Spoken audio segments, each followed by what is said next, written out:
Welcome back to Man vs. Meeple, the show where we talk about all things board game related. Today we're going to be bringing you a review of a game that just recently hit Kickstarter backers. It's called Ave Roma, which means Hail Rome. Yes. And it's all about building wealth in Rome. Now this is a Euro, David. It is a heavy Euro almost. It is definitely medium to heavy or medium heavy. It's definitely got a lot of moving parts, which is really cool though. Yeah. There's the mechanics in this.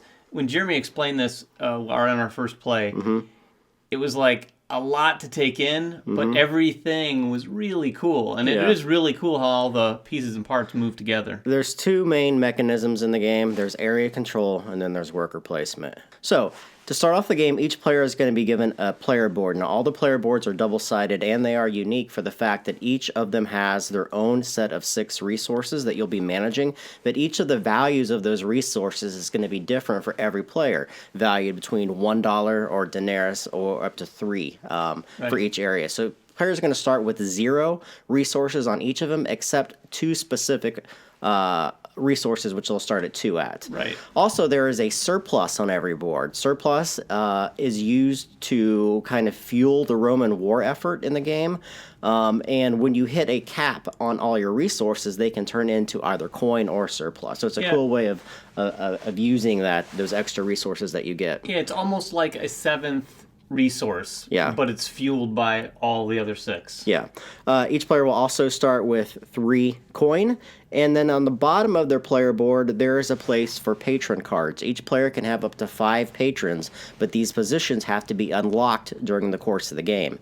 And we'll talk about each of these cards and how they work.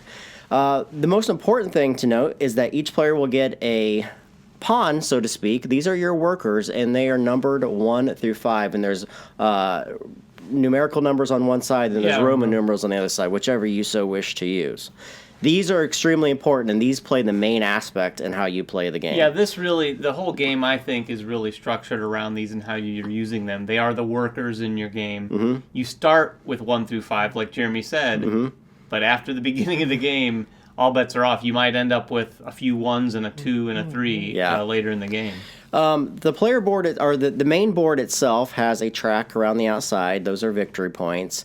And within the board itself, there are 8 areas that players can place workers. Each of these areas do very specific things. 3 of the areas are cards, which you'll be able to purchase either through resources, surplus goods, money. And you'll be acquiring these cards. Some of the cards, if they're building cards, can be used for sets, and they'll give you bonuses for collecting sets, and they either give you war effort or they give you victory points flat out. There are weapons that you can collect, again, for sets, but they will also give you either things for your war effort or for flat-out victory points. Right, and the way the sets work in this game is really interesting because some of them are triggered off of just getting a pair. Yes. And then, like the war effort cards, those stack. You can actually get up to 5 of a similar type of card and get a better benefit each time you add to that set. The patrons work very much like Stone Age. They are placed on your side of the board, but can only be locked into one of the 5 positions if you've unlocked them. They give you a ongoing bonus through the entire game if they're placed on your board. However, no matter if they're placed on your board or off to the side, they give you an in-game bonus like Stone Age. So for certain icons that you may have or certain things, resources that you may have by the end of the game. Yeah, I'd say first and foremost, these cards are the end-of-game scoring cards. Yes. That ongoing bonus is pretty nice, too, if you get the right ones. And what's cool about all 3 of these sets of cards, money's more important here with the patrons. Yeah. And the surplus is definitely more important with the war cards, and then the buildings are obviously triggered more off of the resources. The most important portion of the main board, though, is the areas. Each of these areas, there's 5 areas in the game, and they're all labeled Roman numeral 1 through 5. Each of them is represented by a card, and on that card there are 4 resources. A top set of resources, which has 2 icons, and a bottom set of resources, which have 2 icons. There is a track on the left and the right side of these resource cards. On the left side is the point value that it could be worth by the end of the game. Now, there's a card that goes along with it. this point value can go up from 1 to a 7, and there's a designated number of points depending on how high up that level goes through the course of the game. Players will be placing their pawns on the right side or on the white area through war efforts in order to get those points through the course of the game. That's where the area control portion of it comes in. Right, it's interesting because when you look at this board, you wouldn't think this is an area control game at all. No. In fact, it does have quite a bit of few things. There's tableau building, worker placement, etc.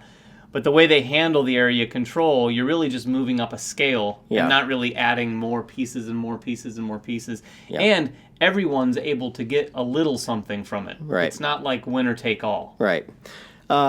The areas on the board, as we said, there's 8 of them. There's areas that allow you to go collect money. There's areas that allow you to go gain resources off these area cards. There's areas that allow you to fuel the war effort in order to place onto these areas. And there's areas that kind of let you sell and manipulate your resources throughout the course of the game. The center of the board is the Colosseum, or Roma, as they call it in here, and that's a circular motion that players, or clockwise motion that players will be taking around the board by placing icons in these areas. And you have to pay coins for every place you locate. And you'll notice on there's 3 areas for you to move up your patron marker on your player board. This allows or unlocks new players and give you extra points at the end of the game for doing that. This is keyed very much to the bottom of the board here. Yeah. Like Jeremy said earlier, at the very beginning, you have to get moving on that board even to just get your first card placed. And there's 5 spaces here, so you're going to have to go around that if you really want to go the patron route. Yeah. And that's another cool thing about this game. There are plenty of routes to score points into victory, for sure. Okay. But you have to go around and around that Roma section to get these patrons added to your board. Without getting too further into the game and explaining the game, I really want to get into the review portion because we'll explain how things are worked and why I like this game so much. The first thing is that when you play the game, each player is going to be placing one of their 5 markers somewhere on the player, on the main board, right? And taking the action. This is one of the things I love about this game, is that each of these, although they are numbers, they give you benefits for going on certain areas. Each of these locations is tied into one of these areas on the board. So when you look at it and you place number 4, you're taking a specific action on a specific area of the board. For instance, if you go to money, it's 4 times the amount of money. Right. If you go to the patron area, you have to place on a specific area that only 4s can go to. Correct. And you're doing that on all the locations on the board.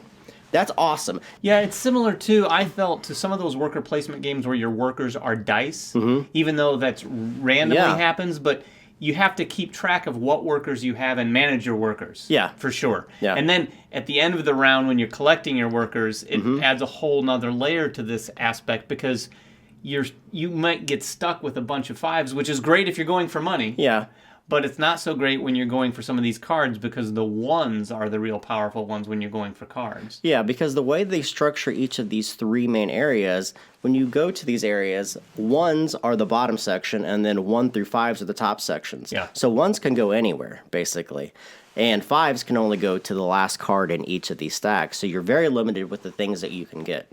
Right. And then a lot of the other spaces, the numbers just dictate, like you said earlier, which of these areas you're going to go to interact with the resources in that space. Yeah, so for instance, if you're going to the resource space and you use the number 2, you take the resources from the number 2 area card that is there. Right. I love that portion of the game. That requires a real strong manipulation of how you use your workers. The other portion of the game that I really, really enjoy is the way that workers are given back at the end of the round. Once all players have placed all 5 of their workers, in reverse turn order, players are allowed to take pawns back. And how this works is if a player has no pawns in front of them, they can take all the workers from any one of the locations where workers have been placed. So for instance, if 4 workers have been placed here, they can take all 4 of the workers and put them on their side. Yeah, basically they have to take as many workers as they can from a certain space. Exactly. Up to 5. Yeah, to be able to use. It's interesting because our first few rounds, we weren't really sure how the numbers were going to play a role here. Right. But then once we got the hang of it, we realized at the end of a round and right before we collected our workers, we're like, oh my gosh, that's a really juicy spot if we're going to get cards next round. Yeah. But it's interesting because you take a bunch of 1s and 2s and you're going to get cards, you better have money and resources already in order to do that. Yes. So you can kind of play it that way where you're doing one thing one round and then building up for a big move on the next round. Yeah. The way turn order works, though, once all players have redistributed the workers, is that the player with the lowest count, so you add up all the numbers, the lowest count becomes the first player. Right. All the way to the last player. And again, that's really, really cool because it forces you to be able to calculate how you want to take your next moves and the options that are available to you in the future.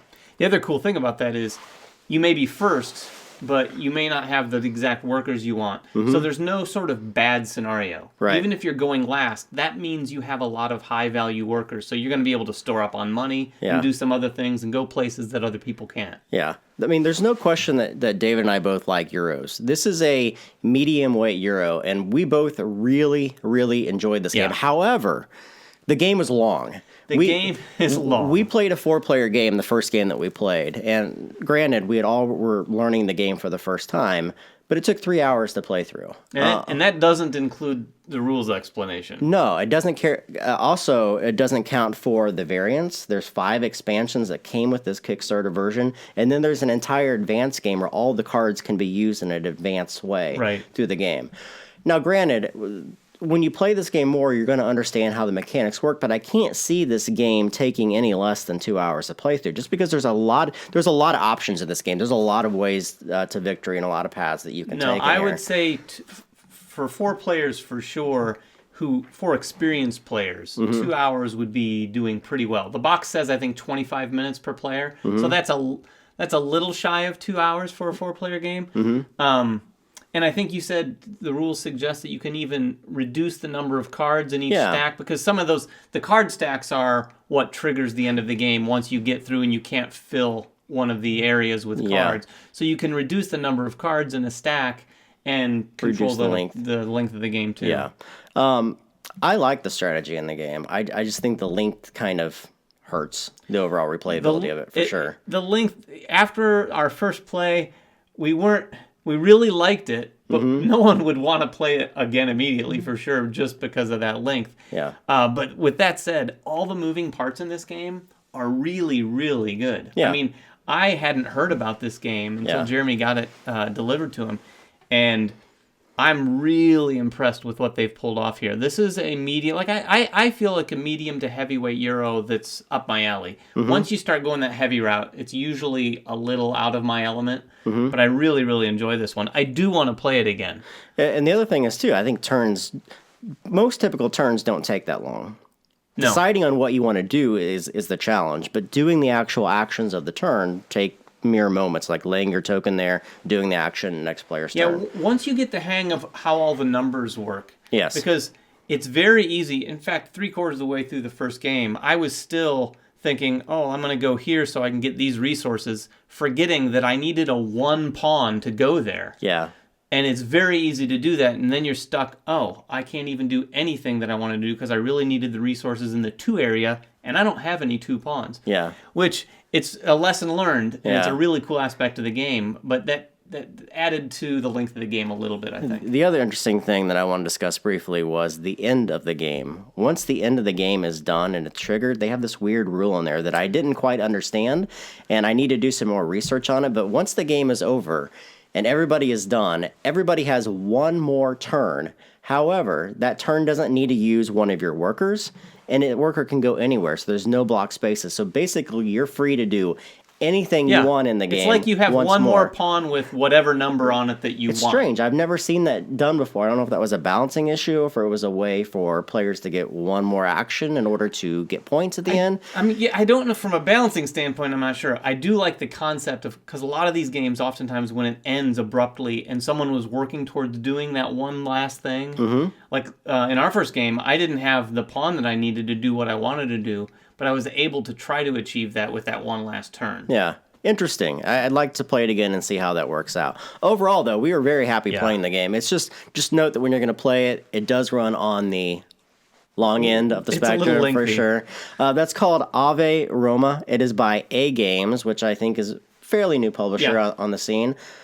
Kind of a heavy worker placement, area control style game. Make sure you guys make comments below. If you guys have any questions, I know we didn't go through all the rules. There's a lot of stuff going on in this game. I had to read through the rules like 3 or 4 times. You can ask us and we'll try to answer, but there's a lot of things to discuss when you're going over the rules. Make sure you guys subscribe to us on YouTube, follow us on Twitter, like us on Facebook, and everything else that we do here at Man vs. Meeple, and we will catch you guys next time. Bye-bye. Season 1 of Man vs. Meeple is sponsored by TMG Games, publisher of great games like Yokohama, Guilds of London, and the soon-to-be-released Colosseum.